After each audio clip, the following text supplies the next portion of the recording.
Back pain which has been severe or has gone on for a long time becomes difficult to cope with.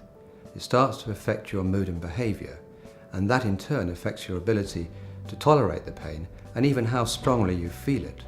It's important to take control of your mental state, and one way is by learning self-help techniques, because these can change your mental state and you can manage and cope with your pain better.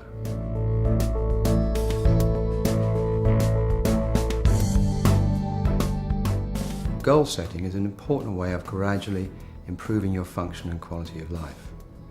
Start with little goals. Try not to get caught up with ticking off a long list of things you've made to do that day. Some people try to get overactive and end up making their back worse. They overdo it and then they get a flare-up and then they're laid up again for a few days and you're on this cycle. It may be worthwhile just deciding on what you're going to achieve by the end of the week or the month.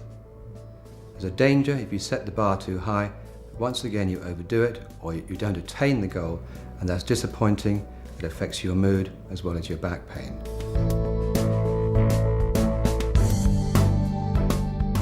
It's been shown that there's a strong link between stress and low back pain.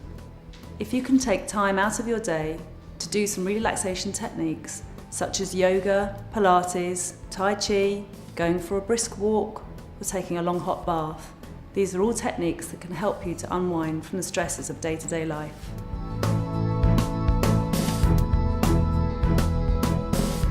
Contrary to what a lot of people think, keeping active is actually very good for your back. Some people are afraid to exercise because they actually believe it's going to make them worse. There's no one specific sport that you should do for your back.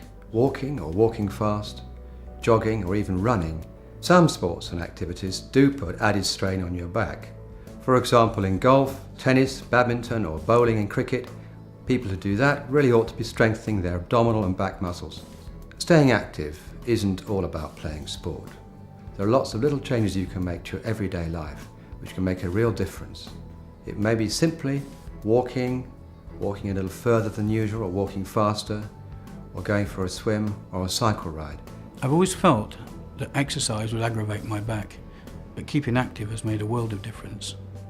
I no longer stay on the bus, I get off the bus early and walk the extra stop. I no longer use the lift at work, I use the stairs, and it's simple things like that that have improved my back. Before starting any new exercise regime, it's a good idea to speak to your doctor or healthcare professional, especially if you haven't taken exercise for a long time, or you have a health condition or injury you're concerned about.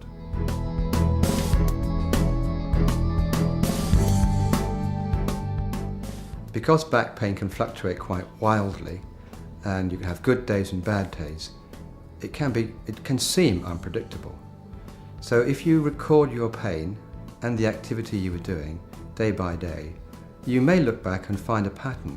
For example, a long car journey you did 2 days before a real flare-up of pain. That may be a pattern you could identify and therefore change the way you do things. Take frequent breaks from the car journey, for example.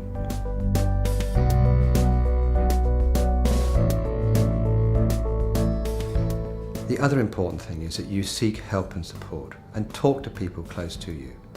Chronic pain wears you down. It can make you sad, irritable, short-tempered and difficult to live with.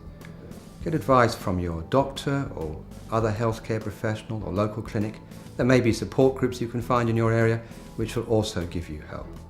Remember, you don't need to suffer your pain alone. This video is intended for general information only, and it does not replace the need for personal advice from a qualified health professional.